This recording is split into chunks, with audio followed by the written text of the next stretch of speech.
꿀 무조건 이렇게 드세요. 기침, 감기, 항염, 불면증에 최고. 꿀은 단순히 달콤한 식재료를 넘어서 수천 년 전부터 약처럼 사용되어 온 자연의 선물이자 천연 건강보조제입니다. 고대 이집트에서는 상처 치료에 사용되었고, 중국과 그리스에서는 기침약이나 강장제로 쓰였을 만큼 효능이 다양하죠.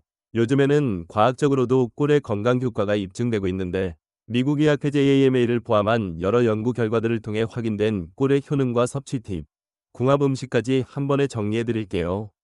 첫 번째 효능은 면역력 강화입니다.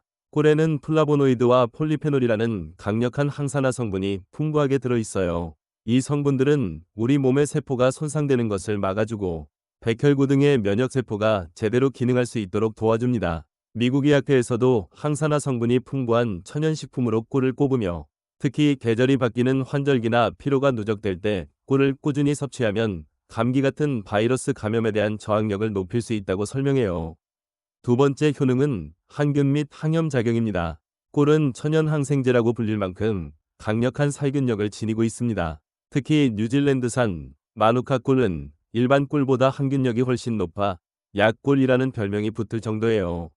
이 꿀은 상처에 직접 바르면 감염 예방과 치유 촉진에 효과적이며 미국의 감염학 저널에서는 마누카 꿀이 병원에서 쓰이는 상처 드레싱에도 사용될 수 있을 정도로 신뢰할 만한 치료제라고 언급하기도 했습니다.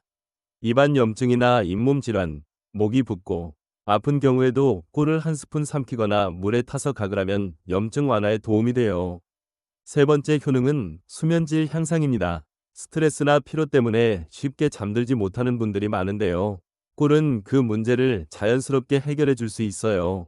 꿀은 인슐린을 소량 자극하여 뇌에 트립토판이 더 쉽게 전달되도록 도와주고 이 트립토판은 수면 호르몬인 멜라토닌 생성으로 이어집니다. 실제로 따뜻한 우유에 꿀을 타 마시는 것이 불면증 완화에 좋다는 건 오래전부터 전해져 내려오는 민간요법이지만 현대의학에서도 꽤 과학적인 근거가 있다는 것이 밝혀졌어요.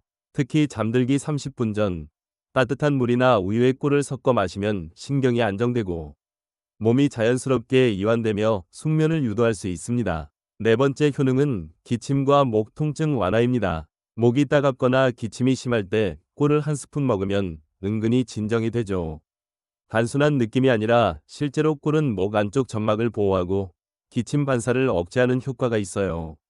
미국 소아과 학회에서는 꿀이 일부 기침 시럽보다 효과가 뛰어나다는 연구 결과를 발표했어요. 물론 아이에게도 좋지만 중요한 건 1세 미만 아기에게는 꿀을 절대 먹이면 안 된다는 점입니다. 꿀에는 미량의 보툴리눔균이 있을 수 있는데 아기의 장은 아직 충분히 발달하지 않아 심각한 중독으로 이어질 수 있기 때문이에요. 다섯 번째 효능은 심혈관 건강 보호입니다. 꿀은 나쁜 콜레스테롤 LDL을 줄이고 좋은 콜레스테롤 HDL을 유지하는 데 도움을 줄 수 있어요. 이는 꿀에 들어있는 플라보노이드와 같은 항산화 성분들이 혈관의 염증을 줄이고 혈관벽의 탄력을 유지시켜주는 작용 때문입니다. 미국 심장학회에서는 정제당 섭취를 줄이고 꿀과 같은 천연 감미료를 사용하는 것이 고혈압과 심혈관 질환의 위험을 낮출 수 있다고 제안하고 있습니다. 여섯 번째 효능은 장 건강 개선 및 변비 예방입니다. 꿀은 소량이지만 프리바이오틱스 유익균의 먹이를 포함하고 있어 장내 유익균이 잘 자랄 수 있도록 도와줘요. 특히 아침에 공복에 따뜻한 꿀물을 마시면 장이 부드럽게 자극되어 배변 활동이 원활해지는 효과를 기대할 수 있습니다. 변비가 자주 있는 분들은 요거트에 꿀을 한 스푼 곁들여 드시는 것도 추천드려요. 꾸준히 섭취하면 장내 환경이 개선되어 복부 팽만이나 소화불량에도 좋습니다. 그렇다면 꿀을 어떻게 먹어야 가장 좋은 걸까요? 우선 공복에 따뜻한 꿀물을 마시면 위벽을 보호하고 장 활동을 도와주어 하루를 가볍게 시작할 수 있어요. 자기 전엔 따뜻한 우유나 차에 꿀을 섞어 마시면 숙면에 도움을 줍니다. 또 꿀을 요거트, 견과류, 과일과 함께 섭취하면 영양소가 서로 보완되며 더 건강한 간식이 돼요.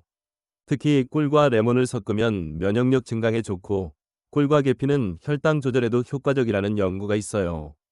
반면 꿀과 궁합이 나쁜 음식도 몇 가지 있어요. 뜨거운 물 80도 이상의 꿀을 타면 꿀 속 유효 성분이 파괴되므로 60도 이하의 미지근한 물을 사용하는 것이 좋아요. 또 두부나 생선 껍질 등 일부 음식과 꿀의 조합은 소화불량을 유발할 수 있으므로 주의가 필요해요. 마지막으로 부작용도 짚고 넘어가야죠. 꿀은 아무리 천연식품이라도 많이 먹으면 혈당을 올릴 수 있기 때문에 당뇨 환자는 하루 한 스푼에서 두 티스푼 이내로 조절해 섭취하는 것이 좋아요. 또 꿀에 들어있는 꽃가루 성분 때문에 꽃가루 알레르기가 있는 분은 간혹 알레르기 반응이 나타날 수 있어 주의해야 합니다. 그리고 앞서 말씀드린 것처럼 만일세이와 아기는 절대 꿀을 먹이면 안 됩니다. 이건 정말 중요한 주의사항이에요. 미국 의학회와 여러 임상 연구들을 종합해보면 꿀은 단순한 감미료가 아닌 우리 몸을 전체적으로 회복시키고 강화해주는 천연 보조제로 볼 수 있어요. 물론 꿀만으로 질병을 완전히 치료할 수 있는 건 아니지만 면역력 강화, 감기 예방, 수면 개선, 장 건강 유지, 혈관 건강 보호 등 일상 속 건강 관리에 있어 아주 유용한 식품입니다. 하루 한두 스푼의 꿀. 어떻게 보면 아주 소박한 습관이지만 이걸 꾸준히 이어가면 꽤 큰 건강 효과를 누릴 수 있어요. 건강을 챙기기 위해 너무 어렵게 생각하지 말고 꿀처럼 달콤하게 시작해보는 건 어떨까요?